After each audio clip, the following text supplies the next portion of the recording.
10 kilometre पैदल चल रहे हैं वो बाबा,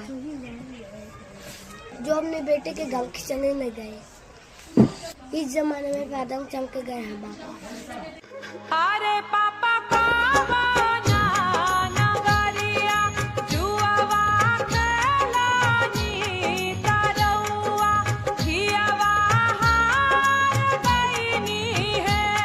किया हो बेटिया नगरिया जुआवा खेला।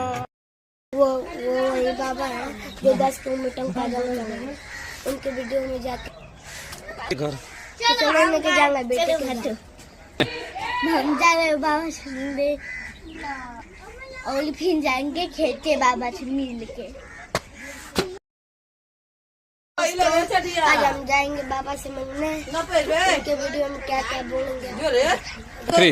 वही बाबा है जो 10 किलोमीटर पैदल चल रहे हैं।